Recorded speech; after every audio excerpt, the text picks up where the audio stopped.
Donald Trump जो है America का राष्ट्रपति, वो नरेंद्र मोदी को पूरी तरह कंट्रोल करता है।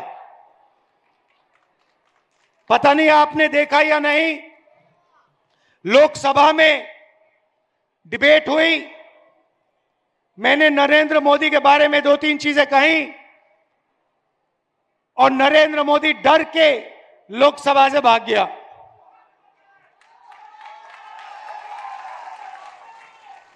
उसने यूएस इंडिया डील की।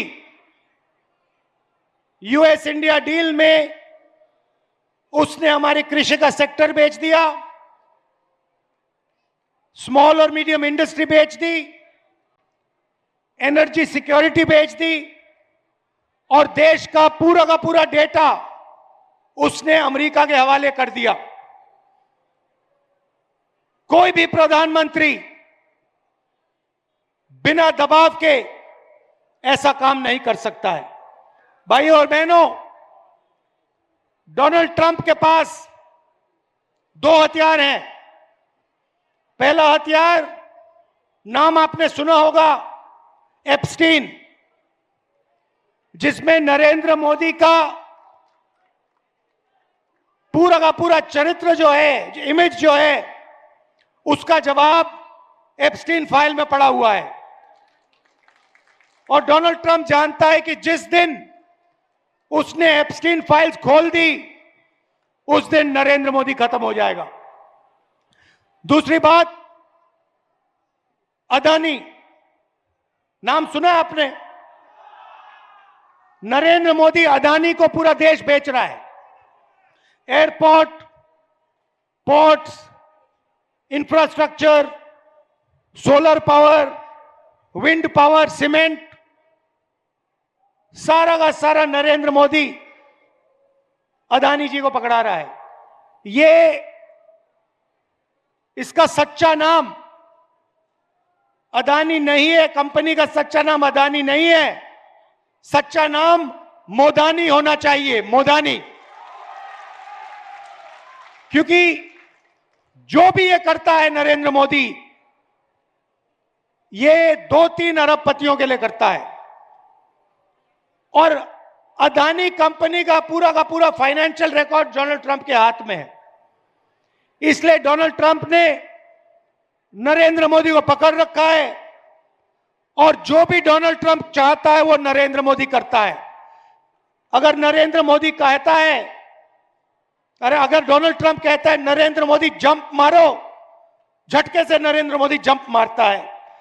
अगर नरेंद्र मोदी को डोनाल्ड ट्रंप कहता है जाओ इजराइल जाओ, 2 मिनट के अंदर नरेंद्र मोदी इजराइल पहुंच जाता है। तो सबसे कहते हैं कि ये देशभक्त हैं, मगर इनका पहला काम देश को बेचने का है। सही बात? ये बंगाल का हर व्यक्ति जानता है। और पिछले 10-12 साल इनकी सरकार ने गरीबों के लिए कुछ नहीं किया। जो भी ये करते हैं अरबपतियों के लिए करते हैं, अदानी अंबानी जैसे लोगों के लिए करते हैं। ये पहले इंडस्ट्रियल एरिया हुआ करता था, यहां पे जूट मिल्स हुआ करते थे, यहां पे इंडस्ट्री हुआ करती थी। कौन लाया था? कांग्रेस पार्टी लाई थी। और आज की सच्चाई चाहे ममता जी हो, चाहे नरेंद्र मोदी जी हो, इनको रोजगार से कुछ लेना देना नहीं, इनको इंडस्ट्री से कुछ लेना देना नहीं। ये सिर्फ सत्ता चाहते हैं, जनता के लिए काम नहीं करते हैं। नरेंद्र मोदी जी ने नोटबंदी की, गलत जीएसटी लागू कर दी और देश में जो भी छोटी छोटी कंपनियां थी, कारखाने थे, इंडस्ट्री थी, उन सारों को जानबूझ के नरेंद्र मोदी ने खत्म कर दिया, मार दिया। और जो काम नरेंद्र मोदी हिंदुस्तान में कर रहा है, वही काम टीएमसी और ममता जी आपके बंगाल में कर रही है। आप देखिए, सबसे पहले नरेंद्र मोदी जी जनता के लिए कुछ नहीं करते, 2-3 अरबपतियों के लिए काम करते हैं और पूरा का पूरा फायदा या नरेंद्र मोदी को जाता है या फिर बीजेपी के नेताओं को और बीजेपी के संगठन को जाता है। यहां पे भी ममता जी वही कर रही हैं।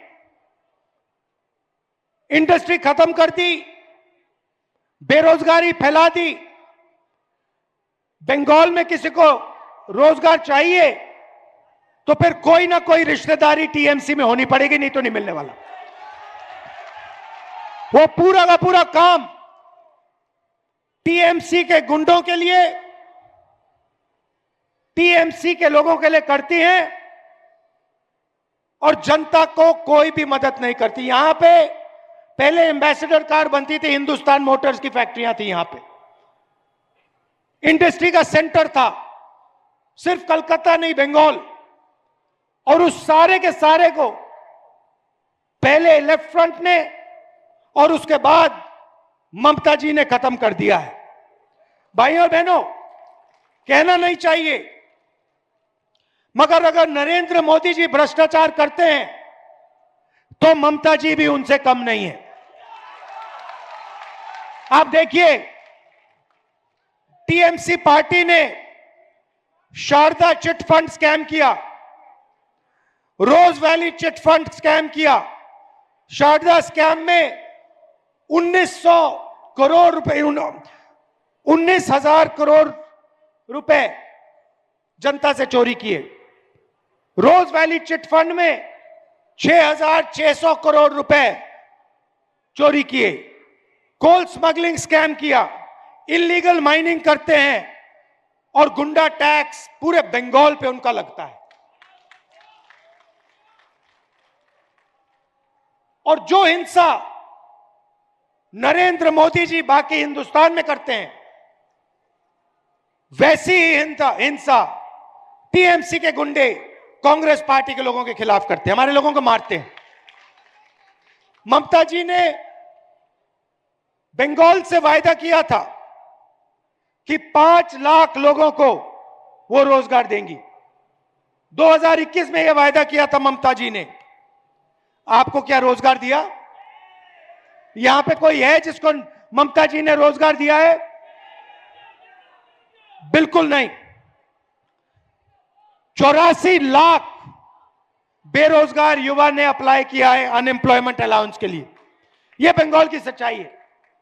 आप पहले देश को रास्ता दिखाते थे, आजादी की लड़ाई में आप सबसे आगे थे, अंग्रेजों से लड़ने में आप सबसे आगे थे, इंडस्ट्रियल सेंटर माना जाता था बंगाल, वो सब खत्म हो गया।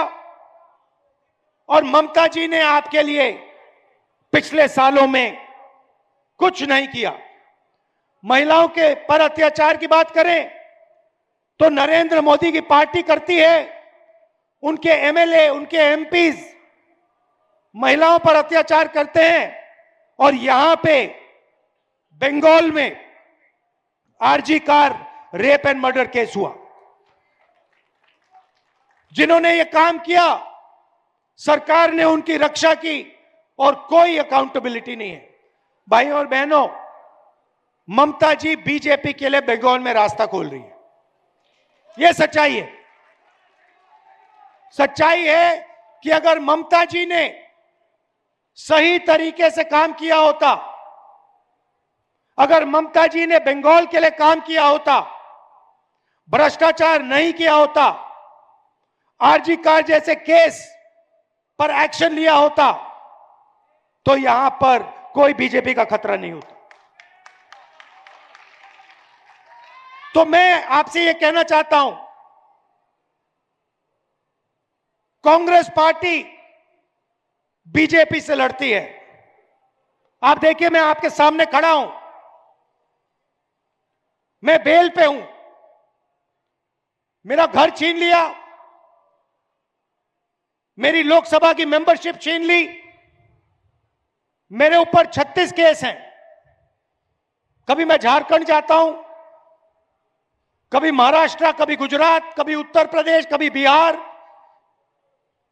हर 10-15 दिन में केस लड़ने कहीं ना कहीं जाना पड़ता है मुझे। मैं आपसे पूछना चाहता हूं, ममता जी पे कितने केस लगाए नरेंद्र मोदी ने? ममता जी का कितने घंटे इंटेरोगेशन हुआ? मेरा 55 घंटे, 5 दिन एक के बाद एक इंटेरोगेशन हुआ ईडी से। ममता जी पर कोई आक्रमण नहीं होता, ना सीबीआई, ना ईडी, ना कुछ। क्यों? क्योंकि वो बीजेपी से सीधा नहीं लड़ती हैं। यह सच्चाई पूरा बंगाल जानता है। सिर्फ कांग्रेस पार्टी विचारधारा के बल पर बीजेपी से लड़ती है।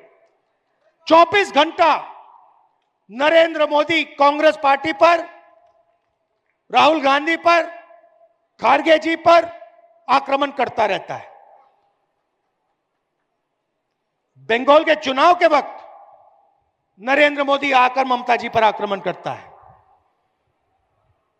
मगर आप देखना बंगाल का चुनाव खत्म होगा, नरेंद्र मोदी ममता जी के बारे में कुछ नहीं कहेगा, क्योंकि वो जानता है कि हिंदुस्तान में सिर्फ एक शक्ति आरएसएस, बीजेपी और नरेंद्र मोदी को हरा सकती है, और वो शक्ति कांग्रेस पार्टी है, कांग्रेस पार्टी की विचारधारा है। भाइयों और बहनों, आप कांग्रेस पार्टी को यहां मजबूत कीजिए, घबराइए मत। कांग्रेस पार्टी को आप यहां वोट दीजिए, कांग्रेस पार्टी को मजबूत कीजिए, हमारे कैंडिडेट्स को विधानसभा में भेजिए, क्योंकि वही रास्ता है आरएसएस और बीजेपी को हिंदुस्तान से हटाने का। नरेंद्र मोदी को ममता जी की पार्टी नरेंद्र मोदी को हिंदुस्तान में नहीं हरा सकती है। नरेंद्र मोदी ये बात जानता है। नरेंद्र मोदी को असली खतरा कांग्रेस पार्टी और कांग्रेस पार्टी की विचारधारा से। यह मैसेज आपको देना चाहता था। कांग्रेस पार्टी को आप पूरा समर्थन दीजिए, दिल से समर्थन दीजिए। कांग्रेस